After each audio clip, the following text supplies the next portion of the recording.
Welcome to Max Premieres, the channel where you discover the best series and movies to watch today. If you're looking for a story that grabs you from the first episode, stay with us because today we bring you the top 10 series that will hook you from minute one. From thrillers loaded with suspense to intense dramas and fantasy worlds, you won't want to leave. Get ready to see plots that won't let you pull away from the screen. But before we start the video, it would help me a lot if you took a moment to leave a like and subscribe to the channel. Thank you for your kind support. Number 10. Servant. Dorothy and Sean Turner are a wealthy couple from Philadelphia living in a huge house full of secrets. They lost their 13-week-old baby Jericho in tragic circumstances. Dorothy couldn't handle it. Her mind broke. Now she believes a hyper-realistic doll is her real son. She carries it, feeds it, talks to it. Sean, desperate, plays along so he doesn't make it worse. To make everything seem normal, they hire Leanne Grayson, a young and strange nanny played by Nell Tiger Free. Since Leanne arrives, weird things start happening. Things that have no explanation. The doll seems to move. There are noises at night. The temperature drops for no reason. What seemed like complicated grief turns into a nightmare that grows with each episode. Leanne has secrets. Many. And the Turner family is trapped in something much darker than they imagined. Created by Tony Basgalop and produced by M. Night Shyamalan, the series has that claustrophobic atmosphere Shyamalan handles so well. If you like horror that makes you think more than scream, give it a chance. Number 9. Gangs of London. For 20 years, Finn Wallace controlled organized crime in London like nobody else. He had absolute power, respect, fear, everything was under control until they murdered him. Now his son Sean, played by Joe Cole, has to take over the family empire. The problem is, Sean isn't like his father. He's impulsive, violent, emotional. He wants immediate revenge and doesn't care who falls in the process. The Dumani family, his closest allies, tries to help him maintain control, but London is a powder keg. They're Albanian, Kurdish, Pakistani, Welsh mafias, all waiting for the perfect moment to attack. Each episode has action sequences that look like movies. Chases, shootouts, choreographed fights that leave you breathless. Directed by Gareth Evans, the same guy from The Raid, you know the violence is going to be brutal and stylized. The series doesn't mess around. It's bloody, raw, and doesn't forgive. If you liked Peaky Blinders and want something bloodier, this is for you. Number 8. Evil. Does evil exist as a supernatural force, or does everything have a rational explanation? That's the question that haunts Kristen Bouchard, played by Katja Herbers, a forensic psychologist skeptical to the core. She doesn't believe in demons, possessions, or miracles. Everything has a scientific explanation. Until she meets David Acosta, played by Mike Coulter, a priest in training who works for the Catholic Church investigating paranormal cases. David needs professional help to determine what's real and what's madness. Kristen joins the team along with Ben Shakir, played by Asif Manvi, a technology expert as skeptical as she is. The three investigate possessions, miracles, apparitions, and phenomena that defy all logic. Each case is more twisted than the last. Kristen starts seeing things, nightmares, visions. She doesn't know if she's losing her sanity or if there's really something out there. Created by Robert and Michelle King, the same ones from The Good Wife, the series mixes intelligent horror with character drama. It'll keep you guessing until the last episode. Number 7. The Lincoln Lawyer. Mickey Haller doesn't have an office. His office is the back seat of his Lincoln Navigator. He drives around Los Angeles attending clients, preparing cases, negotiating with prosecutors. He's a defense attorney with plenty of charisma, played by Manuel Garcia Rolfo. After a year away from the courts due to an accident and drug problems, Mickey gets a second chance when he inherits all the cases from a colleague who was murdered. Among those cases, there's one that can change his life, defending Trevor Elliott, a tech billionaire accused of murdering his wife and her lover. The case seems simple at first, too simple. As Mickey investigates, he discovers there's more than meets the eye. Lies, irregularities, clues that don't add up. And the worst part, someone doesn't want Mickey to win this case. Someone is willing to kill him to make him stop.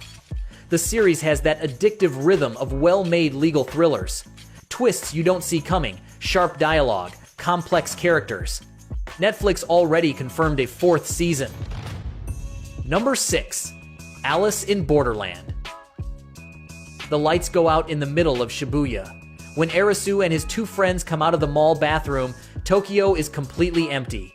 There are no people, no cars, no noise, just silence. The buildings are still there, but the city is dead. Arisu, played by Kento Yamazaki, is a lazy video game addict who does nothing with his life.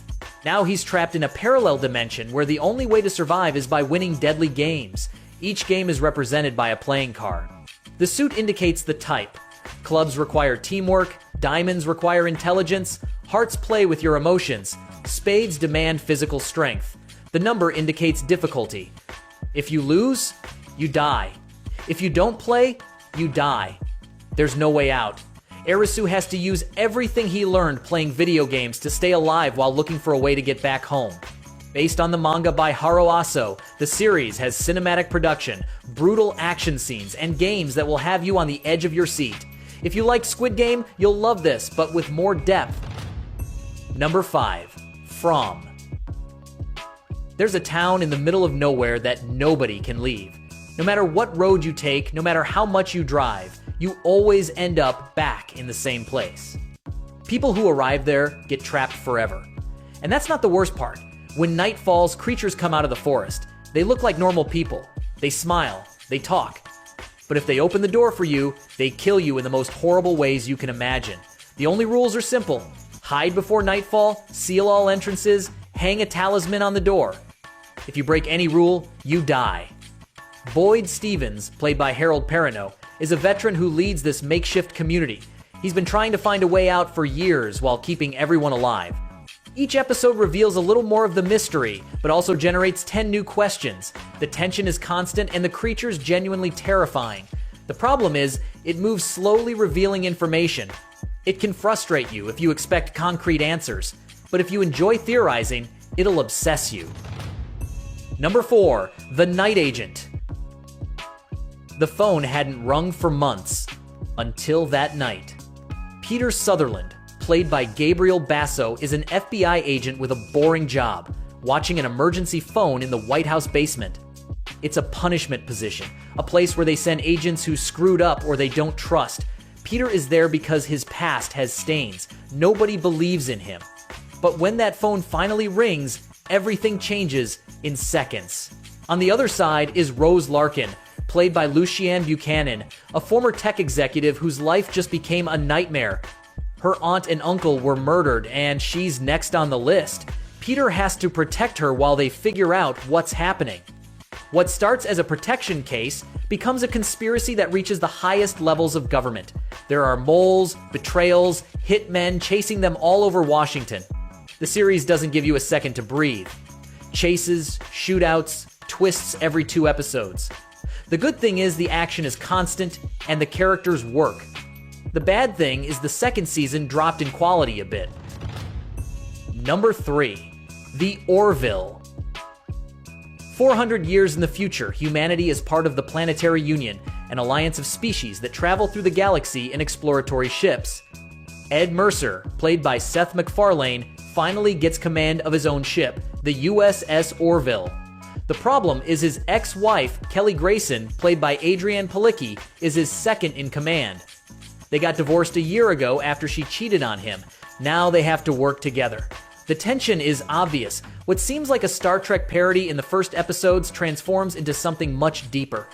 The series talks about religion, gender identity, artificial intelligence, discrimination, morality. The episodes make you think. They question you. And at the same time, they entertain you with well-made space adventures. The characters grow, relationships evolve, the special effects are cinema level. The 3rd season especially is pure cinema. Seth MacFarlane created a love letter to Star Trek, but with humanity, humor, and heart. It's exactly what Star Trek used to be and stopped being years ago. Number 2. The Last Kingdom. Uhtred was born Saxon but raised Viking. That's his tragedy and his strength. As a child, he was the heir to Bebbanburg, a fortress in northern England. The Danes attacked. They killed his father. They captured him. But instead of murdering him, the Viking leader Ragnar adopted him as his own son. Uhtred grew up among Vikings. He learned to fight like them, to think like them, to live like them. When Ragnar dies, Uhtred is left alone in the middle of a war between two worlds. The Saxons don't trust him because he was raised by the enemy. The Vikings don't fully accept him because he was born Saxon. Played by Alexander Draymond, Uhtred is a divided warrior who has to choose a side while fighting to recover his ancestral lands. The series covers the wars between Saxons and Danes in the 9th century. King Alfred the Great, masterfully played by David Dawson, tries to unify England while resisting the Viking invasion. The battles are brutal, realistic, bloody. The politics are complex. The characters are perfectly written. Based on the novels by Bernard Cornwell, the series respects history without sacrificing entertainment. If you're only going to watch one historical series this year, let it be this one. Number 1. The Punisher. Jon Bernthal doesn't act as Frank Castle. He becomes him. Every look carries the weight of a man who lost everything and now only knows one way to exist: punish. Frank was a decorated Marine, a family man who had everything, a wife who loved him, 2 young children, a normal life, until they killed them. It wasn't an accident. It wasn't bad luck. It was a planned execution in a park while they were having a picnic. Frank survived. They didn't. Now Frank lives for only one thing: finding every person involved in his family's murder and making them pay. Not with legal justice, with his own justice. With extreme violence, without mercy, without remorse. As he investigates, he discovers that his family's murder is connected to a military conspiracy that goes to the highest levels of government. Arms trafficking, covert operations, betrayals within the army. Frank allies with David Lieberman, alias Micro, played by Eben Moss-Backrack, a former NSA analyst who was also betrayed by the system. Together they unearth secrets that powerful people don't want to come out. The action is visceral. The fights feel real, painful, brutal. Bernthal delivers one of the best performances in the Marvel Universe. The series isn't afraid to be dark, raw, violent. It talks about trauma, pain, what war does to soldiers. Netflix canceled it after 2 seasons due to corporate decisions with Disney. Even incomplete, it remains one of the best comic adaptations ever made. Number 10. The Fall of the House of Usher. Imagine this. A billionaire family that owns a corrupt pharmaceutical company starts dying one by one in brutal ways. Roderick Usher and his sister Madeline built their empire by selling opioids, destroying lives without a single ounce of remorse. But one night, well, a mysterious woman from their past appears, and everything begins to collapse in the worst possible way. Mike Flanagan adapted several Edgar Allan Poe stories into one modern gothic horror tale. Each episode is inspired by a different short story, and trust me, every death is more twisted than the last. Carla Gugino is incredible as the enigmatic Verna. Honestly, she steals every scene she's in. Now, not everything works perfectly. Some episodes feel slower than others, and the anti-corporate message can hit a little too hard, almost like it's shouting at you. But if you enjoy atmospheric horror mixed with social commentary, this one will pull you in. The final 2 episodes absolutely justify the entire journey. If you want something that blends horror with dark family drama, this is a great choice. Number 9. The English. Lady Cornelia Locke is an Englishwoman who travels to the wild American West, seeking revenge for the death of her son. Along the way, she crosses paths with Eli Whip, a former Pawnee scout who has his own demons and is trying to reclaim land that was promised to him for his military service. The two form an alliance, pretty uncomfortable at first, as they travel through a brutal territory filled with violence, prejudice, and people who want them dead. Emily Blunt is absolutely magnetic in this role. She carries the series on her shoulders without any problem. The cinematography is some of the most beautiful you'll see in a production like this, with landscapes that look like museum paintings. Now, fair warning, the pacing is slow, very slow. If you're looking for non-stop action like John Wick, this isn't it. But if you enjoy contemplative westerns with complex characters and a well-developed revenge story, you're going to love it. Chasky Spencer as Eli is a total revelation. Wow, he really deserves more recognition. The chemistry between the two leads works perfectly from start to finish. Number 8. A Spy Among Friends. Based on real events, this miniseries tells the story of Nicholas Elliott and Kim Philby, two British spies and lifelong friends who work together in intelligence.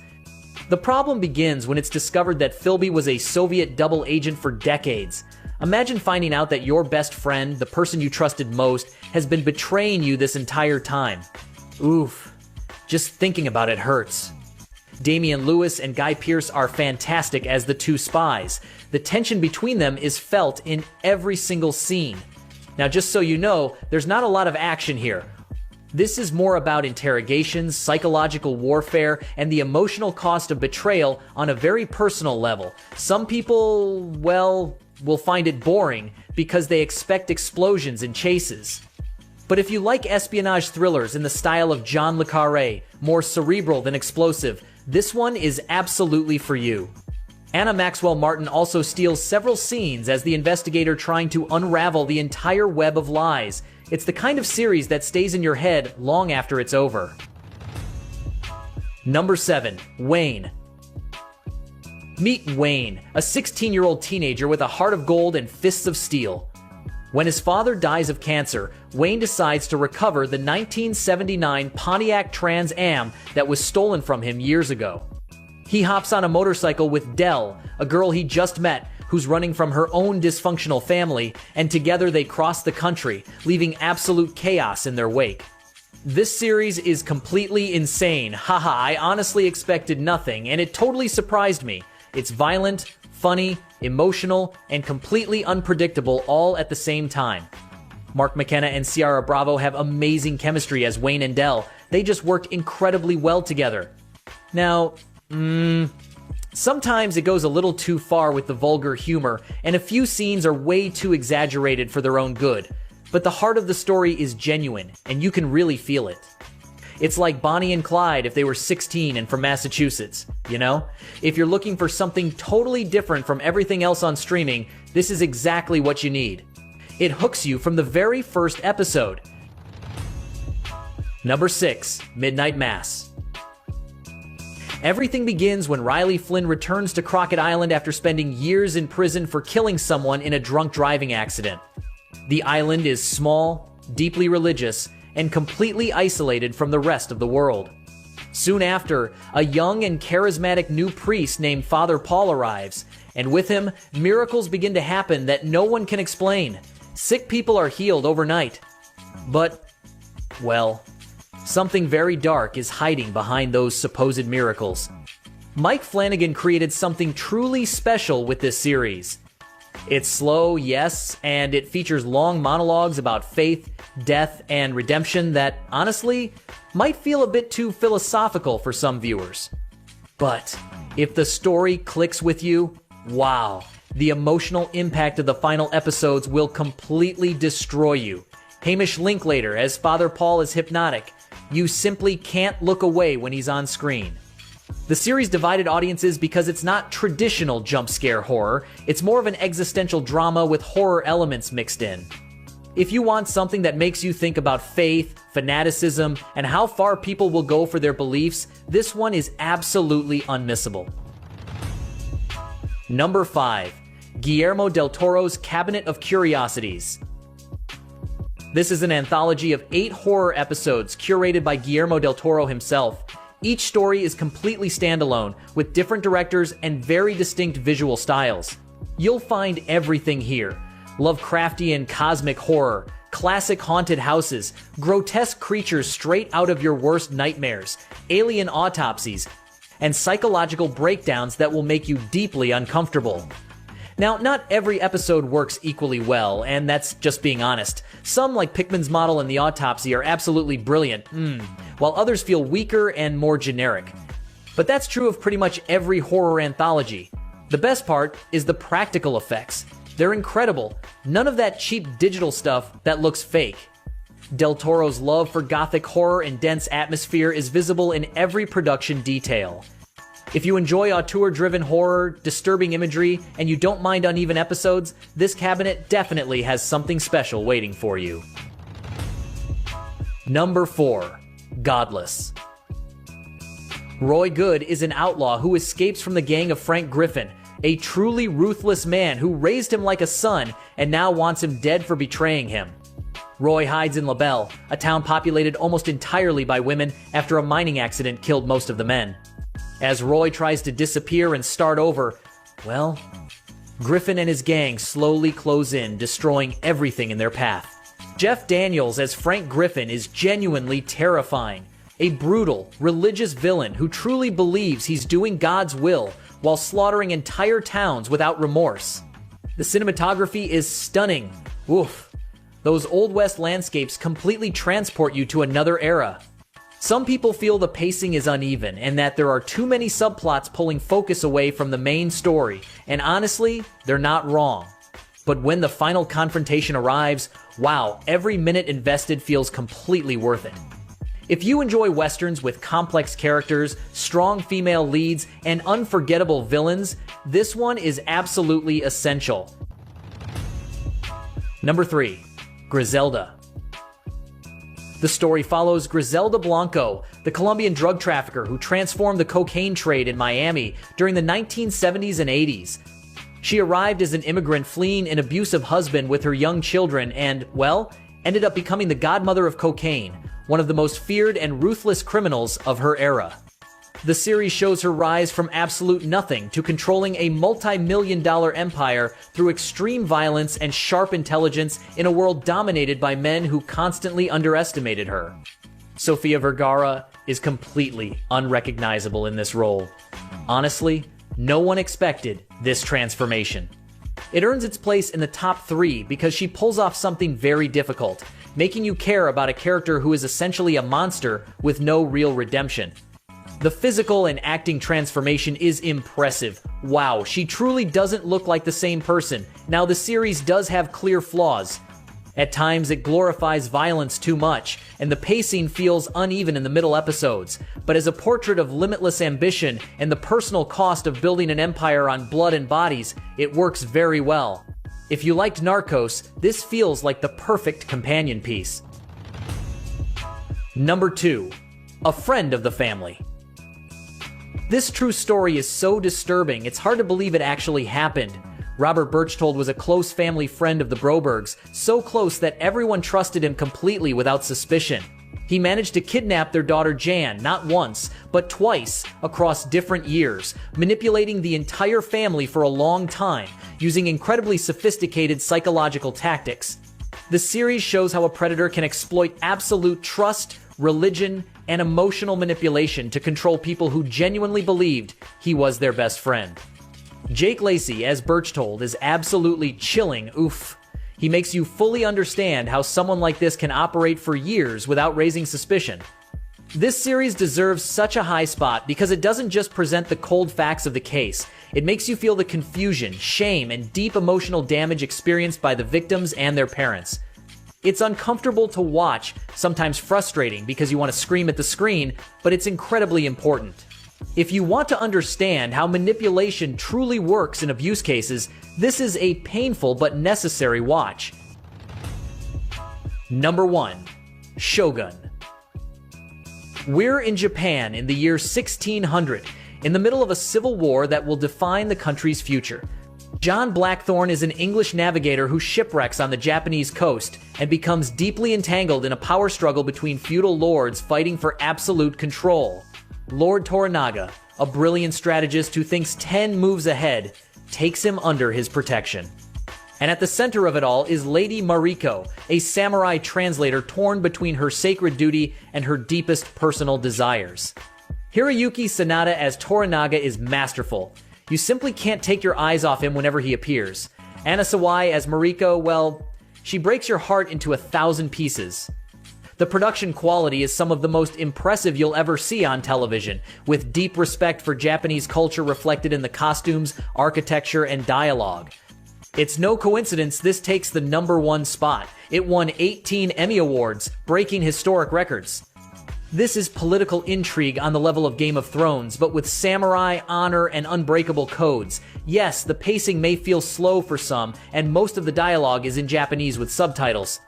But if you let yourself sink into it, wow, the payoff is absolutely massive. This is the best miniseries you can watch right now, period. And that's it for today. 10 miniseries that are completely worth your time, full stories you can binge without waiting for seasons that never come or endings that disappoint. If you enjoyed the video, don't forget to leave a like, subscribe, and turn on notifications so you don't miss our upcoming content. Let me know in the comments which one you've already seen and which one you're watching first. I love reading your opinions. See you in the next video.